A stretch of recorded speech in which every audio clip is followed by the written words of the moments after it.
Hello everyone. In this video, we are not learning anything new. This video is meant only for the revision of what we have discussed so far from video 1 till video 7.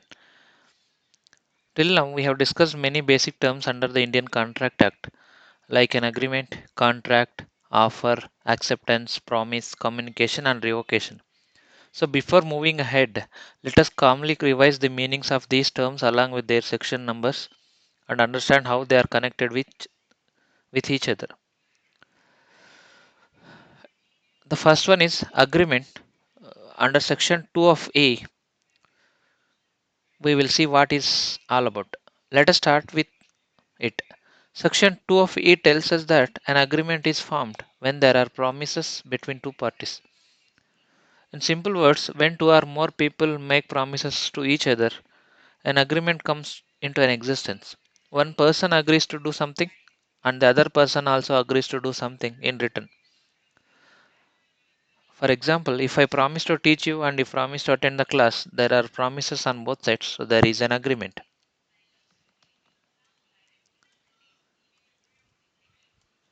Now let us move one step ahead and revise the meaning of the contract. As per section 2 of H says that a contract is an agreement which is enforceable by law. This means agreement alone is not enough. The law must support it. If the court will enforce the agreement, then it becomes a contract.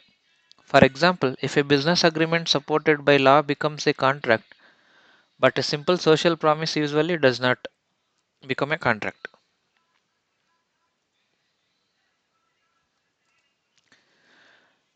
Next, let us revise what is an offer means. Section 2 of A explains that an offer is made when one person shows his willingness to do something or not to do something with the intention of getting the other person's approval.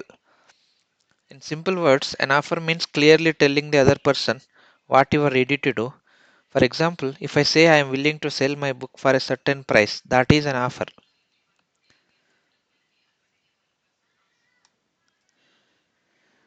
Once an offer is made, the next step is acceptance. So, section 2 of B tells us that acceptance means giving assent to the offer. Section 7 reminds us that acceptance must be absolute and unconditional. In simple words, acceptance means saying yes to the offer exactly as it is. For example, if I offer to sell something for 10,000 rupees and you are agree without changing anything, acceptance is complete.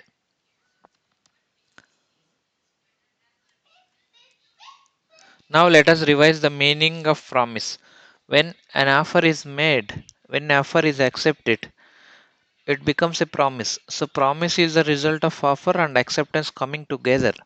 One party makes a promise and the other party accept it.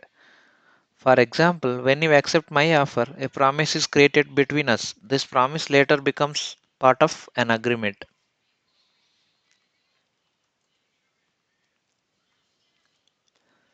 Now let us quickly revise communication and revocation. Section 3 and 4 explains how offer and acceptance are communicated and when communication is complete. Communication simply means informing the other party.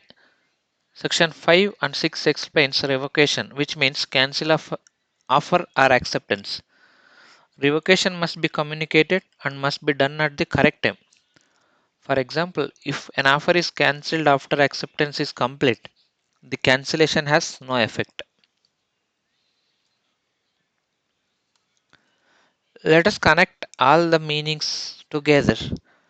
First thing is an offer is made, then the offer is accepted. Offer and acceptance together creates a promise. Promises together forms an agreement. When that agreement is enforceable by law, it becomes a contract. Section 7 and 8 helps us understand how acceptance works, including acceptance by conduct. This chain forms the foundation of contract law.